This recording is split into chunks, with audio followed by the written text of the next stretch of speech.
दोस्तों, आज हम 1 मार्च से 30 मार्च तक मतलब पूरा महीने का करंट अफेयर कवर करने वाले हैं और हर दिन करने वाले हैं और आपको डेली करंट अफेयर देखने को मिलने वाले इस चैनल पे। और जो 24 घंटे का जो भी महत्वपूर्ण करंट अफेयर रहता है वो प्रतिदिन आपको देखने को मिलने वाला है।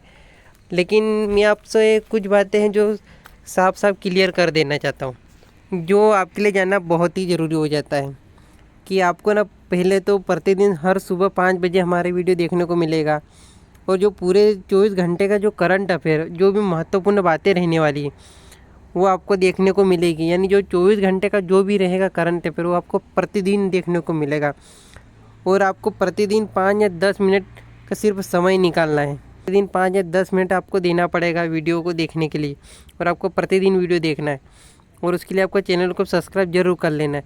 और एक बात और, क्या आपको हर दिन 1 घंटा लेक्चर लेना चाहिए? नहीं, मेरे हिसाब से आपको नहीं लेना चाहिए, क्योंकि आप 1-1 घंटा हर दिन वीडियो नहीं ले सकते, कवर नहीं कर सकते प्रतिदिन।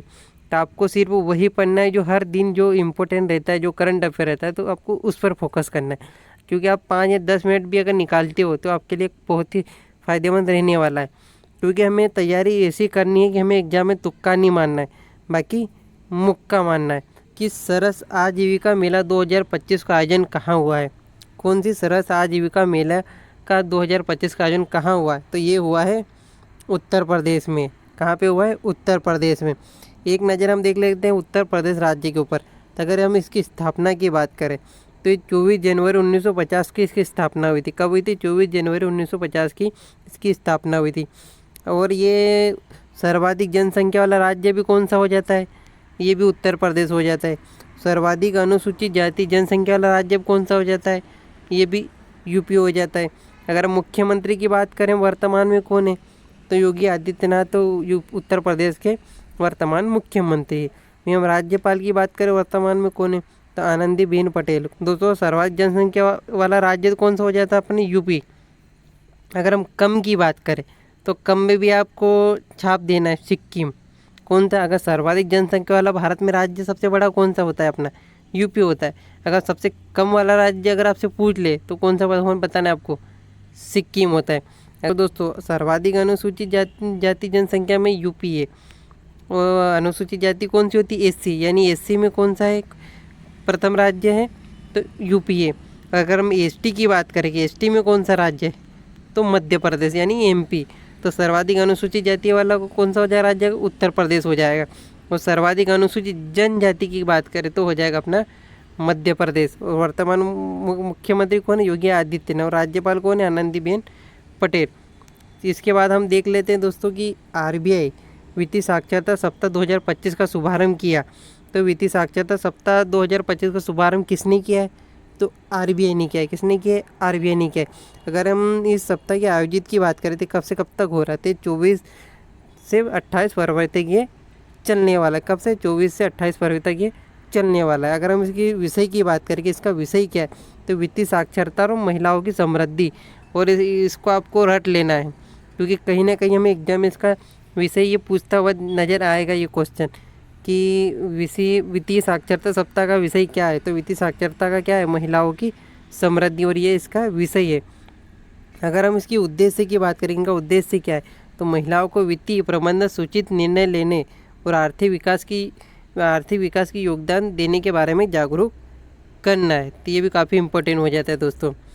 वहीं हम देख लेते हैं अगर आरबीआई की गवर्नर की बात करें, वर्तमान में आरबीआई के गवर्नर कौन वर्तमान में कौन है? संजय मल्होत्रा। ये क्या है? आरबीआई के वर्तमान में गवर्नर है संजय मल्होत्रा।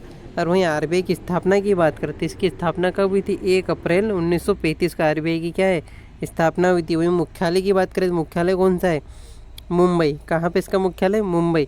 और दोस्तों हाल ही में संजय मल्होत्रा इन्होंने क्या है? 50 के नोट पे इन्होंने क्या है? हस्ताक्षर किए। किस पे? 50 के नोट पे इनके क्या हुए? हस्ताक्षर। और जो 50 का नोट है उसमें अभी किसी भी प्रकार की जो डिजाइन है उसकी अभी कोई किसी भी तरह की औपचारिक घोषणा नहीं हुई। लेकिन आपको ये जरूर याद रखना है 50 के नोट पे किसके हस्ताक्षर हुए हैं? तो संजय मल्होत्रा के, जो आरबीआई के क्या है? वर्तमान गवर्नर है। और वहीं 1 रुपये के जो रहता है दोस्तों, सिक्का या नोट जो भी है, उस पर किसके रहते हैं हस्ताक्षर? तो उसमें रहते हैं वित्त सचिव के। किसके रहते हैं? वित्त सचिव के रहते हैं। तो ये भी आपको याद रखना है, वित्त सचिव के 1 रुपये के ऊपर रहते हैं सिग्नेचर। इसके अलावा हम देख लेते हैं कि भारतीय तटरक्षक बल ICG ने कहा सागर कवच सुरक्षा अभ्यास का आयोजन किया। यानी भारतीय तटरक्षक बल ने सागर कवच सुरक्षा अभ्यास का आयोजन कहाँ किया है? तो पश्चिम बंगाल में राज्य में किया है। कहाँ पे किया है? पश्चिम बंगाल राज्य में किया है। वहीं गठन की बात करें पश्चिम बंगाल की, इसकी स्थापना कब हुई थी? 26 जनवरी 1950 को हुई थी। वही राजधानी की बात करें तो राजधानी क्या है इसकी?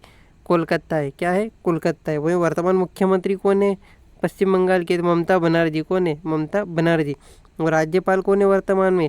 डॉक्टर CV आनंद बोस। कौन है? डॉक्टर CV आनंद बोस। ये क्या है? पश्चिम बंगाल के वर्तमान राज्यपाल हो जाते हैं। बाद हम देख लेते कि झुमूर समूह का उद्घाटन किया।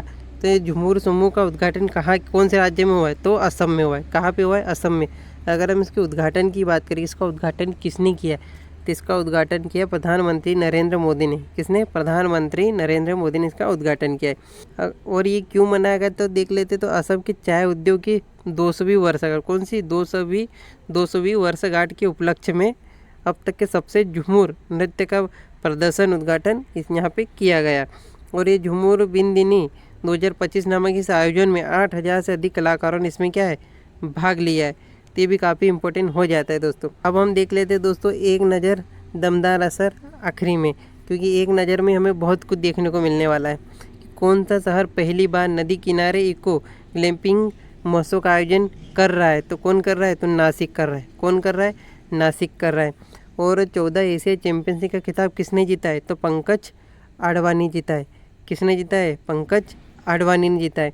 और 2047 तक उच्च आय वाला देश बनेगा। 2047 तक उच्च आय वाला देश बनेगा। कौन सा देश बनेगा? भारत बनेगा। कौन सा बनेगा? भारत बनेगा। फिर हम बात करते किस देश ने 2024 में दूसरा सबसे अधिक इंटरनेट शटडाउन दर्ज किया? तो कौन से राज्य किसने कौन से देश ने किया? तो भारत ने किया है। किसने किया? भारत ने किया है। फिर भारत का पहला वन्य जीव बायो बैंक खुला। और इसको भी आप इम्पोर्टेंट समझे दोस्तों कि भारत का पहला कौन सा? पहला वन्य जीव बायो बैंक कहाँ खुला है? तो दार्जिलिंग में खुला है। कहाँ पे खुला है? दार्जिलिंग में खुला है। फिर किस राज्य ने विकास कार्यों के लिए अब तक का सबसे बड़ा बजट पेश किया है? यानी किस राज्य ने सबसे बड़ा बजट पेश किया है मतलब विकास कार्यों के लिए?